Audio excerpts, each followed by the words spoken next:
Well, at least 2 out of 3 of us have got some beards for Baker. Yeah, I think Baker definitely needed a beard to beat the 49ers. And we're rooting on for that facial hair to grow just in time for this upcoming game against the Seahawks. But first, let's take a step back and look at the Browns' performance so far this year. Man, not exactly what we've been expecting so far this year. Maybe it is what we've expected. A tough start to the beginning of the season. Schedule is much tougher at the start of the season. But there's been a lot of bright lights shined at many different aspects of this team.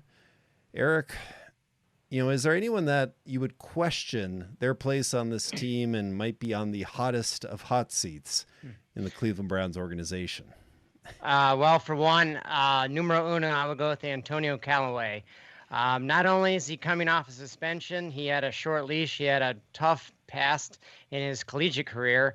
Then you just look on the on-field performance. He had playing volleyball, decided to give the ball to the other team, changed the whole momentum of the game in the first half. The other thing I noticed, I don't know if you guys caught this, maybe I'm wrong, but I think I'm right, is sometime midway first quarter, he ran a fade route, and Baker threw it kind of where the defender was more in line with the ball. And I was telling everybody who I was with, I said, that was supposed to be a post route. He runs a post route. He's inside the defender. Baker hits him perfectly in stride. I think he ran the wrong route. I read on Twitter after his gaffe in the second quarter, he only played one play. So, I mean, it's not looking good for him. I mean, Higgins is still out for his sake. I mean, he's got opportunities until he comes back.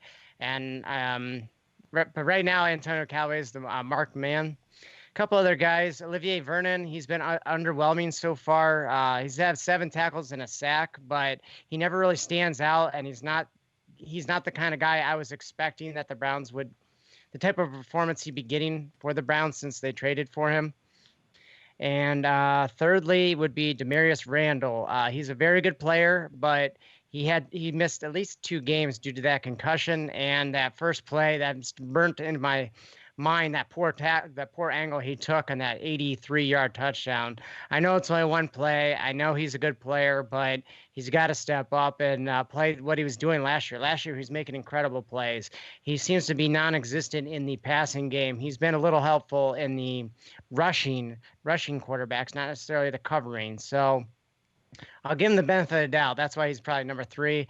And number 4 is not really a player, but it's this whole Freddie Monken offense. I just get it fixed. I don't care who does it. I don't care who does what. Just the only thing that was working yesterday was gadget plays and, stuff to try to throw the team off defense. That's what bad teams need to do to succeed in the offense. I don't care if it's more Monken, less Monken. Just get yards, get the ball to your playmakers and move the ball and score touchdowns. So that'd be my list of guys or schemes that need to get their act together or they're going to be shipped out. Yeah, definitely forgetting that there were some awesomely designed plays that we saw in the game against the 49ers. Drew, what do you think? Yeah, they're gadget plays. Is the heat mostly on Freddie, or are you looking the same way as Eric here with Antonio Callaway? Yeah, I mean, the first thing is I've been trying for the last 36 years to grow a beard. This is as far as I've ever made it. So, I wouldn't hold our breath that we're going to ever make it 3 for 3 on that. In standard fashion here, I wrote one name down and Eric named half the team. So I'm just going to name the guy. It's Antonio Callaway. That was awful. It was terrible. Eric mentioned the incorrect route that he ran. That would have been a big gainer. He holds on to the touchdown pass. It's 14-10. He gets out of the way on the reverse to Beckham. A 7-yard gain goes for a heck of a lot more than that. He picks up a block. There were some runs on the outside that could have happened that didn't because of him. It was one of the worst performances for a non-starter that I can remember. I have to go all the way back in the book here. I'm going to pull out a Sonya on you guys and go Owen Marisic. That's the level of play I remember that I got from him. I mean, it was honest to God. I'd rather have 10 men on the field than have Antonio Callaway out there yesterday. Yesterday. It was terrible. He was awful. Give me Damian Ratley, go re-sign Jalen Strong. I don't care. I do not want to see him out there again until he can get that fixed. It was really bad. Even if he has his best game, they don't win. Kyle Shanahan is a hell of a head coach. I would love if we could somehow, go back in time and when he gave the 1,000 points of light PowerPoint presentation to Jimmy Haslam about why he wanted out of this contract and why this team was going nowhere. They should have hired him on the spot to be the head coach, fired everyone else, and said, what can I do to make this thing work for you? This is the best offensive coordinator I think this team has had. Maybe since they've come back. He's a hell of a head coach, and he had a week to prepare. And, the 49ers have an identity now because of him. They're going to run outside zone. They're going to run outside zone. They're going to run outside zone. And if you can't stop it, they're going to run outside zone again. And based on what you do on outside zone, then they're going to hit you with counter. They're going to hit you with cutback. They're going to hit you with play action. And that is a formula that works. It's a formula that worked when he was here. Sonia, who was the running back in 2014? We had Terrence West. We had Isaiah Crowell. Terrence West and Isaiah Crowell. He made those guys look good. Yeah. So this is a really good head coach, and I don't have shame in him with an extra week to prepare, devising a scheme that is perfectly matched to beat this defense. My concern is that this is a defense that was exposed. They can't stop outside zone, which brings me to the one other guy I have on this list, and that is Mack Wilson. That was a very bad performance by he's a fifth-round rookie, right? But he's starting now in place of the often injured and injured again Chris Kirksey, and he was never where he was supposed to be. Many of those runs, people point to Schobert, people point to the defensive line. Mack Wilson was out of position. He did not diagnose the play. He was nowhere to be found. And games that should have gone for 5, 6, maybe 8 went for 83.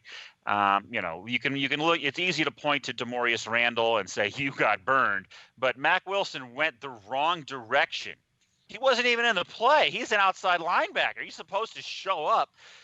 So I would have some blame on him as well. I think those two players really had very poor games. With the case of Mack Wilson, there's nobody else that you can play out there. With the case of Antonio Callaway, he needs to sit on the bench for a little bit. Yeah, don't point the finger at Joe Schobert. He's a tackling machine. He is just the steadiest of steady linebackers, and just he's the best linebacker they've had since they returned. Since Andre Davis. Very nice. Dequell Jackson and maybe that's damning with faint praise, but he is. Well, I think the 4-2-5 defense really hurt the Browns in this aspect. I mean, you only got 2 guys at that second level. So once they hit that 6-7 yards, I mean, you're worried about safeties, and now guys 10, 12, 15 yards down the field trying to make tackles. So and I'm not going to blame it all on scheme, but that would have helped. Nationally, I think a lot of the finger pointing is going towards Baker. It's going towards Freddie. Yeah. I think let's not fall into that exact same, line of thinking of let's fire the coach. The coach is the problem. Let's get rid of him. Kyle Shanahan, this is his 3rd year with the 49ers this year. Is that correct? I think so. Third year. He's had some troubles there. Bad years and they stuck with him. Let's stick with Freddie. Give him a frickin' chance. There you go. Locally, I think it's everything that we're saying. Antonio Callaway, we're sort of tired of what he's been going through. Is he a combination? Is he more Josh Gordon talent with troubles, or he's not Josh Gordon talent? Well, we'll have to stop right there. Or is he Corey Coleman? Just no one who's gonna show up in the NFL and maybe undersized for the NFL. I hope his blazing speed, he comes back. We need that third option. Hollywood Higgins, not on the field. Callaway at least is back on the field. Come on, show up. We've seen him show up last year, show up in these upcoming games, bring some positivity to this upcoming schedule. But it's going to be tough. We got the Seahawks, we've got the Patriots, we got the Bills coming up here. I think there's some people who are questioning whether or not we should continue to believe in this team, believe in the season. Maybe it's more the national voice of, is this the same old Browns and that type of garbage? But let's skew positive here. We dove into the negative. We got that out of our system here. Drew, let's start off with you. You can give us some positivity here. Always. Why should we continue to believe in this team and believe that we're going to be at the top of the AFC North by the end of this year? Well, for starters, we have probably the best player in the league on defense, and that's no disrespect to Khalil Mack. That's no disrespect to J.J. Watt. I just genuinely believe Myles Garrett is unblockable one-on-one. And so when you have that, you have the ability to disrupt any team's passing game. If you can get ahead in games, if you can establish some sort of two-score lead, you get up on someone and they start throwing, they're in big trouble against this defense. This is how this team is designed. They're designed to be able to throw the ball or run the ball on offense, and they're designed to be able to rush the passer. And when you get into a game like we had on Monday, where a team is hitting you on your weak spot, outside zone, and you can't adjust to it, yeah, they're going to struggle. But if they can get ahead of teams, this is one of the best defenses in terms of defending the pass and rushing the passer. We also have two starting cornerbacks that are coming back. So there's reason to believe the defense, as good as it's been, is going to get better. And the other thing is, if we can just figure out a way to win one of these next two games, get to 3-4. After that, we have Arizona, Miami, Cincinnati, Pittsburgh, and Denver all on the schedule, and Buffalo, who they've looked better than I for one thought they would look. But there are 8 very easy games. They're not going to win all of them, but they can win 6 of them, and then you get into 9 wins. So you can maybe steal one more. This is a very winnable division, and all they have to do is take care of business against Baltimore, and I think that they can very much win this division still. Now, it's going to be predicated on winning one of the next 2 weeks. If this team gets into this sort of 2-5 rut where they've lost 3 in a row, it's going to be hard, and that's one of the things that I fault the coaching on a little bit. When things go bad with this team, they tend to snowball. I think what's his face?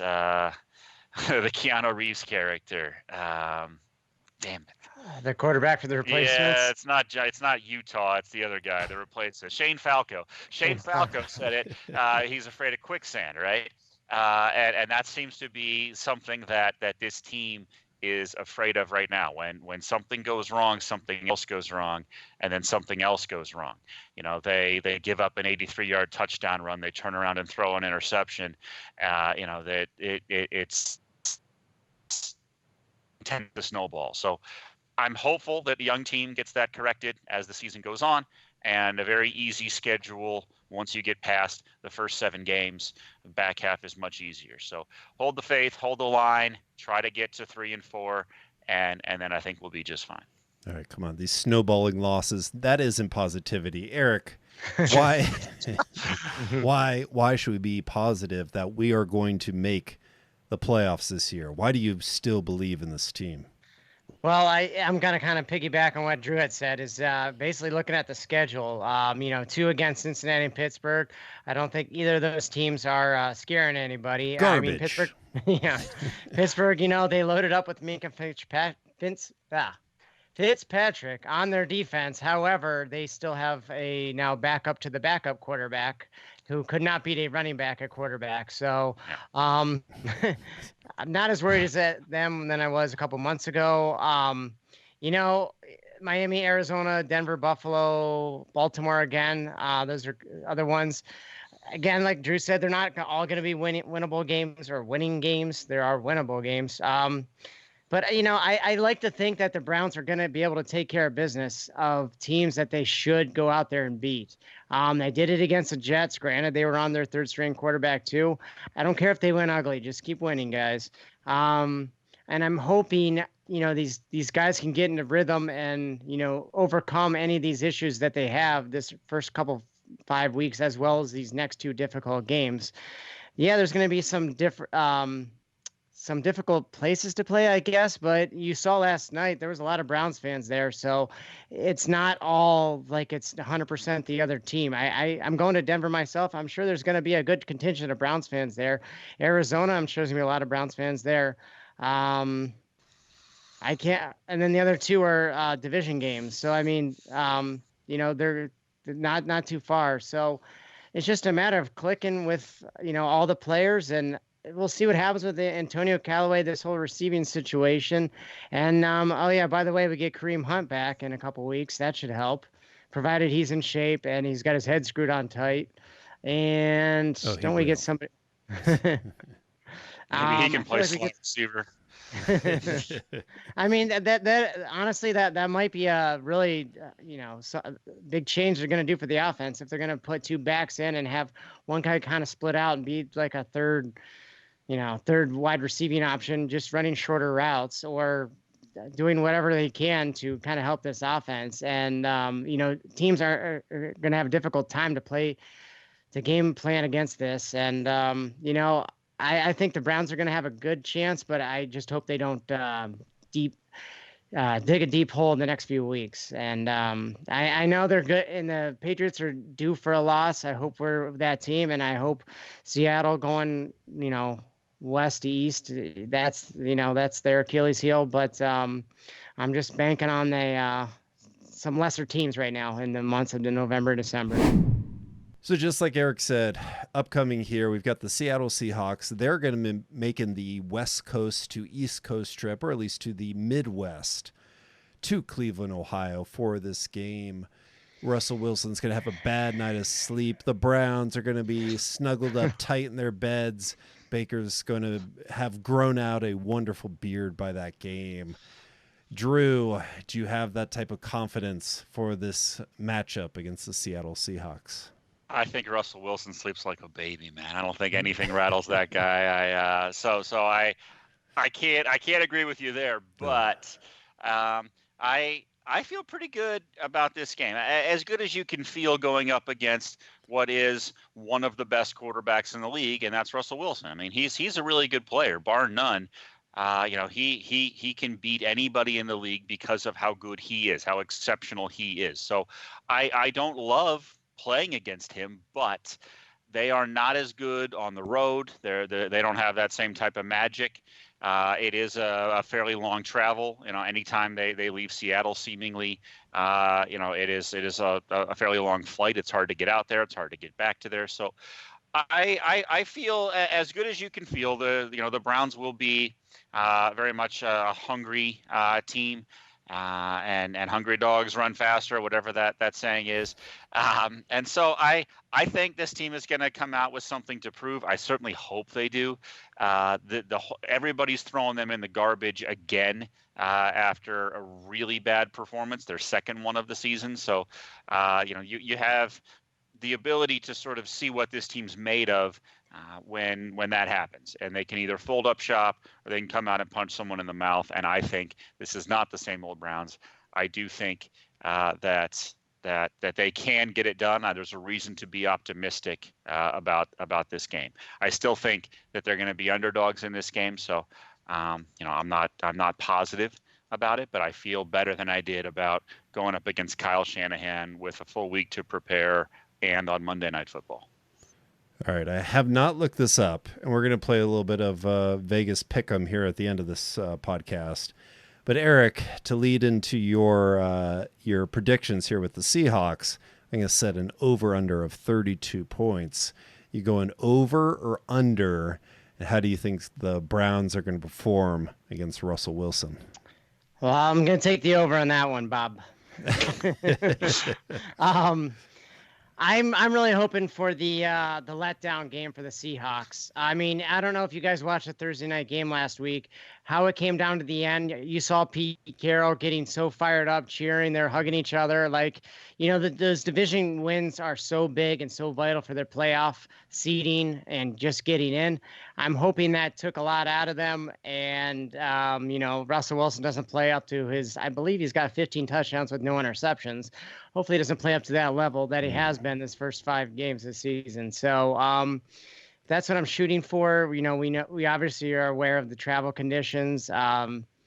Yeah, I mean, I don't think Seattle, they almost lost to the Steelers on the road with, I think Mason Rudolph was a quarterback in that one. I think that might have been the game that Ben got hurt. I can't remember, but they weren't looking tremendous. They just made enough plays to get the win. So as long as the Browns don't get in a dogfight and kind of keep their distance, especially later on, then I think they can come out with a win in this one. Actual over/under 47. 47. Okay, don't scoff. Hey, over under. I think it's going to be good. I got 15 points of leeway, and I can still hit the under. All right, yeah, I'm going with the under then. If that's okay. The over under. That's your bet for Browns Seahawks, man. You're on it. You're on the under. Okay. You can pick that. Defensive battle. I think let's see some defensive line pressure, probably on both sides of the ball. But yeah, I'm going under. But okay. We'll get into some of our picks here as far as who's going to win, who's going to lose at the very end here. But right now, we are going to get into the final promo fan question edition. So we've got a special one here that we pre-recorded at a recent Browns game. A certain celebrity of the podcast, or at least related to the podcast, gave us this little question. I'm going to cue it up here. And long-time believer, first-time caller. Yes. Definitely a long-time believer. Here we go. How young is too young to tailgate? How young is too tailgate? All right. So that is Eric's son. Oh, that's wonderful. That's Caleb. fantastic. And this was before we went to the Sunday night game against the Los Angeles Rams. And we tailgated in the pit, right? Yep. So we were in the pit, and we were the only ones with small children. But Eric, let's since you were there, let's have you answer the question first here. How young is too young to tailgate at a Browns game? All right. Well, as a parent and as being one that actually had the kid there, I will say 3 is good as far as what we were doing at that time, which I love the pit. I know we were all there in college time. I hate to be the Debbie Downer, but it ain't what it used to be. It was maybe half full, not that much debauchery, maybe because it was a Sunday night game. You were there for half an hour to an hour. I think that's fine with 3-year-olds. But realistically, if you're there for 10 a.m. for a 1 o'clock game, you see some things you wouldn't see inside the house. I'd probably limit it at 10 years old. Okay, Drew. Now's your chance to comment on Eric's parenting here. How young is too young to tailgate at a Browns game? Eric Sonyer went to Browns tailgates when he was 2 years old. Don't listen to a word that dude is saying right now. I think it does sort of depend on how long you're going to be there. If you're there for 3 hours beforehand and you've got a 3 and a 4-year-old or something like that, you're going to have a bad time, right? So if you're looking to get there like real early and really get your cheering face on, if you know what I'm saying, I think you want them to be a little older. But, if you get there an hour ahead of time, hanging out with some friends, you've got a ball to throw, you've got something you can do. I think 5, maybe 4 is probably the good number. They're old enough to know what's going on. They're old enough to have a conversation, tell you when they have to use the John, all that good stuff. So I'm gonna go 4, maybe 5 is the number. That's what I'm looking to bring my son to his first tailgate. He's been to some games before, but to really settle into the tailgate aura, I'm gonna wait till about 5. Very nice. Yeah, there was we had a blast, and you guys hit the nail on the head here. It's about duration. You go there for a little bit, Yeah. especially Eric, you were there, and you guys just went home afterwards. So we had a blast. I think the only thing that we can make as a suggestion to parents is always have a spotter. There was a lot of flying footballs, and we had to make sure that we blocked many balls from the kids that were flying around there. But yeah. They have not learned to have their head on a swivel yet, unfortunately. But they had some really good 3-point stances there in the pit. Sure. And we had a blast. It was some good times, at least for a Sunday night game. I have one story of the pit, if I can. That's when I first was introduced to Bill's Mafia, and they baptized someone in the pit, and it was pretty fun to watch somebody get driven through a table onto the asphalt below. It was worth the price of admission into the pit. We did not see that, and it would have been a good example to set for our kids there. There's enough jumping on couches in this household, but yeah, we had a blast going to the game, and Browns game this Sunday. So bring your children. I'm sure it will be absolutely fine. Yep. All right, so that's this week's episode, and the final thing that we're going to do here is we're going to hit with some rapid picks to go into the weekend. We've got our Thursday night game, we've got our Browns predictions, and we've got our lock of the week. No 1-900 number necessary for these picks.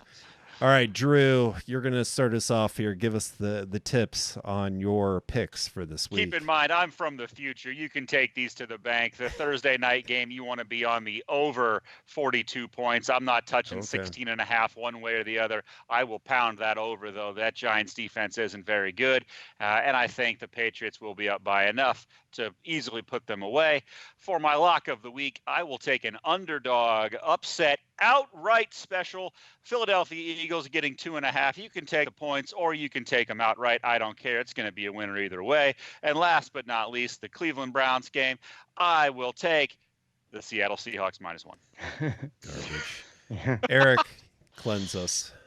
Well, I guess I should probably take somebody with the points. That's a lot of points. What the hell? New England, I'll lay that 16.5. Wow. I mean, Jabril Peppers was the best player of the New York Giants because that was one of the games I was forced to watch last Sunday. And Daniel Jones, I mean, come on. Next game, my lock of the week, I'm going to take, there's no way they are losing 2 games in a row at home, taking the Kansas City Chiefs, laying 4.5 to the Houston Texans. Houston, they had a great game last week, but they lost to the Carolina Panthers the week before, and Cam Newton's backup, who I can't think of his name right now. Don't worry about it. That being said, Seattle versus Cleveland, I am also going to take the Seahawks, laying 1.5. You guys are ridiculous. Get out of town. All right. I'm taking the Patriots. They're going to lay down Daniel Jones. He's overrated. In my lock of the week, I'm going with the most watched game in the NFL this week. Going with the Dolphins over the Redskins. Oh my God. The home dogs. They're going to take them out. Miami Dolphins.